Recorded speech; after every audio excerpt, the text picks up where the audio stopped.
Bisnis paytrend itu sendiri sebenarnya sih bisnis biasa ya. Main di transaksi-transaksi gitu kan, orang kan insya Allah pasti beli pulsa, bayar tagihan telepon, handphone, bayar listrik, beli pulsa listrik. Nah, kita tuh main di situ gitu. Jadi belilah di paytrend gitu. Beli dah, coba di paytrend. Kelebihannya apa gitu kan ya? Kelebihannya banyak. Di antaranya teman-teman yang ikut itu tiap hari dapat training motivasi dan inspirasi lewat gadget, ya, lewat online dengan password ID dia gitu. Nah, ini sebenarnya kalau dilihat hampir semua yang kami lakukan ini sebenarnya mah strategi gitu. Ada orang yang bisa langsung dikasih tahu ayat, dikasih tahu hadis gitu. Tapi ada orang yang disuruh masak dulu, diajarin masak dulu. Atau pintunya pintu olahraga, atau pintunya pintu jalan-jalan, atau pintunya pintu makan-makan. Ada. Nah, termasuk pintu bisnis, pintu nyari duit.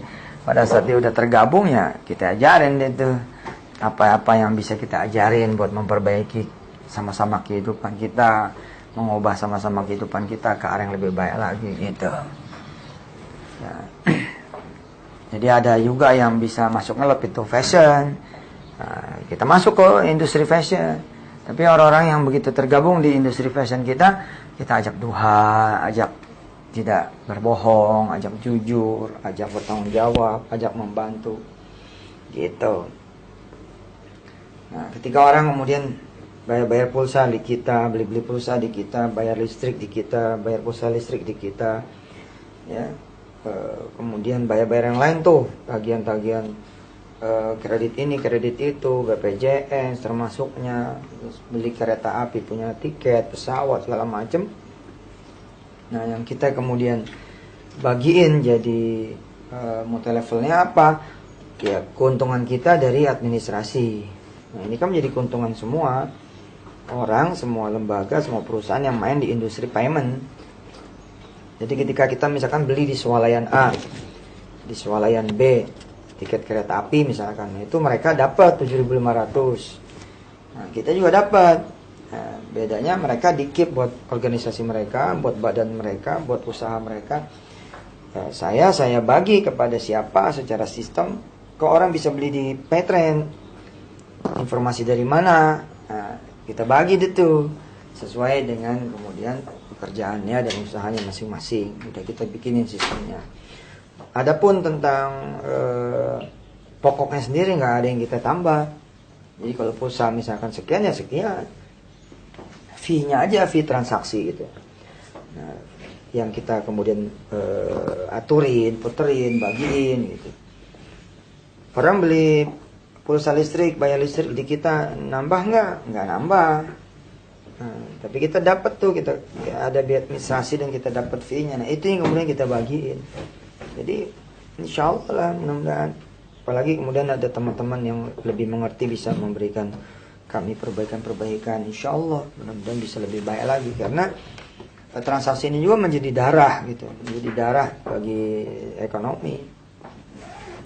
Dan tidak ada kehidupan manusia yang lepas dari bayar-membayar gitu. Besok ke depan ya, kita sudah melakukan, insya Allah makin membesar, pasar nanti pakai paytrend. Jadi orang-orang belanja ikan, sayur, daging, segala macam, tinggal bawa handphonenya aja, tinggal tap aja, der gitu, bayar sudah. Ada warteg-warteg yang sudah jalan dengan paytrendnya, ada restoran-restoran Padang, restoran Sunda yang jalan dengan paytrendnya. Kalau datang anggota paytrend ke situ, karena si pemilik warteg, si pemilik kios, si pemilik warung makan, si pemilik rumah makan Padang, si pemilik kemudian industri produk dan jasa, dia juga adalah paytrend. Lalu yang beli adalah paytrend, maka kemudian bayarnya cukup pakai paytrend aja gitu. Nah, makin lama nih transaksi makin bagus ya, makin kemana-mana, apa aja tuh bisa, sekolahan, kuliah, kursus-kursus. Tol nanti insya Allah, tol juga paytrend dikit lagi nih insya Allah. Bisa bayar pakai paytrend, tinggal di tap aja. Kemudian bayar gaji karyawan. Ya benar-benar udah kayak bank begitu. Subhanallah.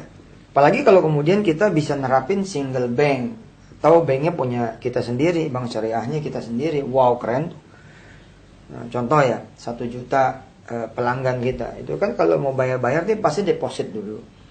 Nah, depositnya sekarang kan masih di banknya masing-masing. Besok kalau misalkan kita sudah dengan izin Allah punya bank syariah sendiri, kita single bank aja, jedar dipusatin.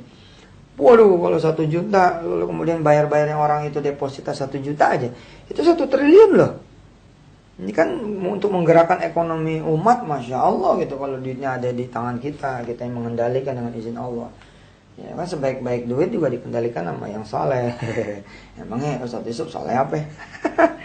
Ya, berusaha insya Allah jadi orang soleh, itu loh, beradab, beretika, bermoral, ya kan, berakhlak.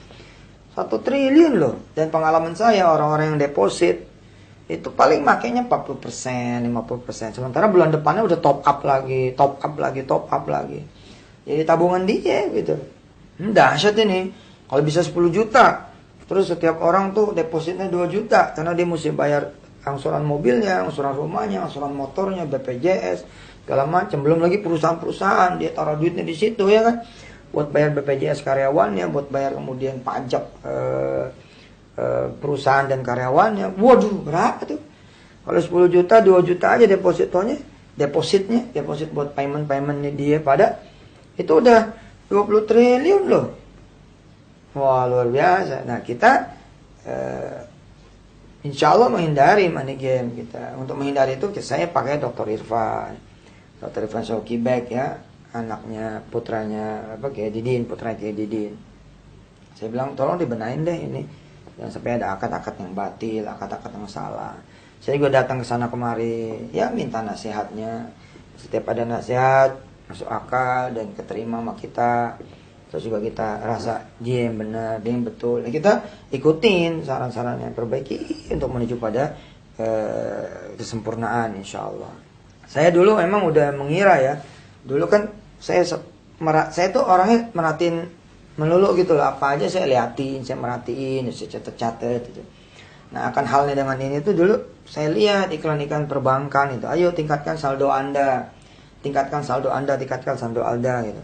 Ya saya masuk akal lah kenapa orang ningkatin saldonya gitu kan. Karena kalau dia ningkatin saldonya, bisa dapat duit tuh si bank itu dari orang-orang yang pada naruh tabungan atau naruh deposito gitu. Nah, belakangan saya lihat kok mainnya transaksi ya. Ayo tingkatkan transaksi Anda gitu. Ayo gunakan kartu debit Anda. Oh saya kenapa kok begini gitu. Ditambah lagi dengan kemudian pada tahun 2011-an itu saya ngelihat billboard baru muncul dengan genre yang baru. Ada BCA hadir dengan iPhone-nya, kemudian bank-bank lain juga berlomba mengiklankan tinggal klik doang. Banknya tuh 24 jam langsung di handphone Anda masing-masing. BNI juga kemudian keluar branchless ya. Branchless bank ya. Jadi bank tanpa cabang gitu loh. Jadi dia nyebutnya bukan BNI cabang Surabaya, cabang Madura, cabang Jakarta Timur, bukan, tapi BNI cabang Yusuf Mansur. Kenapa? Karena ya banknya udah di tangannya Yusuf Mansur, bank cabang Lira. Karena banknya udah di tangannya Lira lewat handphone masing-masing. Wah, saya tuh mikir, wah ini pasti ada yang luar biasa nih. Ternyata fee based income 2012-an saja itu udah 340 triliun. Nah, makin kemarin nih makin gede fee based income. Yang mutar tuh makin gede. Makanya kemudian pemerintah berupaya ya supaya keluarga besar penabung ada yang menggunakan bank jadi digital money, paperless, moneyless yang pakai digital untuk lebih banyak ya, digital society-nya lebih banyak. Karena wajar, karena duit jadi pada ada di situ. Bayangin ketika kemudian semua orang bertransaksi lewat kartu kreditnya, lewat kemudian kartu debitnya, itu kan ada deposit yang luar biasa tuh, more than transaksi, more than saldo gitu. Nah, kita udah masuk nih di industri yang benar. Tinggal kemudian teman-teman berupaya menjaga moral, ya dikedepankanlah akhlak-akhlak yang baik, mudahin orang, bantu orang, gitu-gitu. Sebenarnya sih multi level itu bagus ketika dia tidak menjelma menjadi money game. Saya nulis buku. Ketika saya nulis buku, saya main ke Gramedia, ke Wali Songo, ke Gunung Agung, toko-toko buku. Saya nggak dapat diskon loh. Padahal saya yang punya bukunya, saya nulis bukunya gitu. Terus ketika saya bilang ke jamaah, bagus loh buku saya. Ketika saya bilang ke teman saya, ke saudara saya, bagus loh buku ini. Yuk, saya temenin. Udah mas saya temenin, saya anterin, saya tetap nggak dapat apa-apa gitu. Terima kasih juga enggak gitu loh.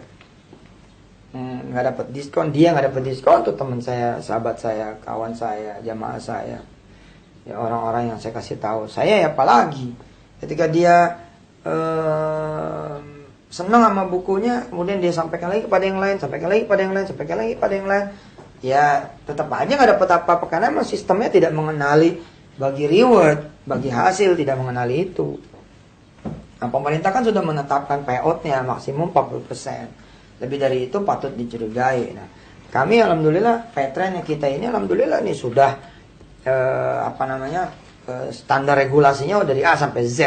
Aplinya kita beresin, alhamdulillah udah lama kita jadi anggota Apli. Resmi, pajak juga kita bayar yar.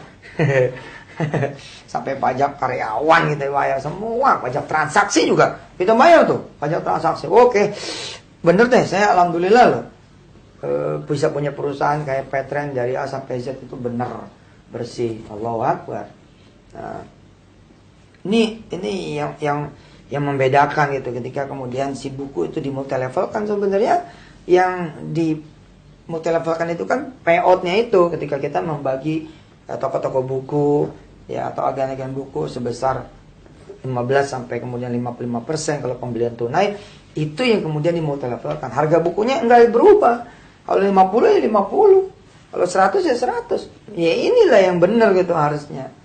Jadi memang mesti dibedakan antara multilevel murni dengan multilevel sifatnya manajer. Apalagi kan bagusnya multilevel itu kan dia pelatihan ya, coaching ya, mentoring. Nah di situ tuh kemudian saya masuk. Bahkan sampai ke ngapal Quran. Ngapal Quran juga masuk ke sini, ngapal hadis segala macam. Pokoknya orang kalau udah masuk ya sebisa mungkin kita bina karena menjadi tanggung jawab kita kepada Allah. Kalau emang orang masuk, sholatnya gimana? Kan ditanya sama Allah. Loh, bukannya nggak ada urusan? Ada, karena dia udah jadi teman kita, udah jadi pelanggan kita. Insya Allah. Nah, saya sih benar-benar berharap mudah-mudahan Petren ini dipakai di seluruh dunia. Saat ini mungkin udah belasan negara yang ikut pakai. Walaupun masih untuk orang Indonesia yang ada di sana, kayak di Hong Kong ya. The Hong Kongers ya, para kawan-kawan yang di Hong Kong itu sebelumnya kalau bayar listrik tergantung yang diminta sama orang-orang rumah mereka. Kalau orang rumah mereka bilang bayar listrik 700, ya 700 yang dibayar.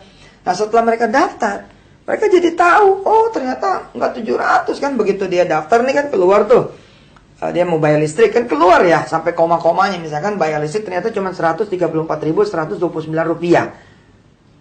Dan begitu keluar kan dia jadi tahu, waduh selama ini kita dibohongin nih ya gitu. Orang-orang Taiwan, orang Singapura. Ada teman saya di Mekah, tinggalnya di Mekah 2 tahun penuh. Dia percayakan jagain rumah dia di Ciledug. Ya, dia pasang saudara dia yang nggak kerja, dia gaji. Kemudian urusan pembayarannya dia transfer listrik, air, apalagi tuh listrik, air, apalagi tuh termasuk pulsa dia juga kalau habis minta kepada dia gitu. Ternyata selama 2 tahun tuh transaksi realnya listrik sama air dan pulsa itu nggak seperti yang diminta ke dia gitu. Dia taunya apa? Ketika dia udah jadi anggota Petren, dia daftarin ke tuh listrik, dia daftarin, nomor handphone dia daftarin segala macam, termasuk tagihan motor segala macam. Wah, udah dibagi duit ternyata masih ngelebihin juga ya. Pakai Petren nggak bisa. Kenapa? Karena kan ini digital, kelihatan dong angkanya. Oh gitu. Insya Allah dalam waktu yang tidak berapa lama lagi kita bisa mengirim uang seperti Western Union. Insya Allah nggak lama nih. Insya Allah dikit lagi, sebentar lagi Insya Allah. Makasih. Oh iya, satu lagi. Perusahaan-perusahaan kan pada bingung tuh ya. Termasuk lembaga-lembaga pendidikan juga pada bingung untuk bagaimana caranya mengcoaching dan mementoring keluarga besarnya. Nah dengan mendaftarkan mereka menjadi Petren, karyawan-karyawatinya, anak-anak muridnya, wali-wali santrinya, wali-wali muridnya menjadi Petrainer. Nah, kita sekalian coaching sama mentoring lewat handphone masing-masing. Seperti saya ngirim audio ini, tapi isinya adalah coaching dan mentoring. Thank you. Assalamualaikum.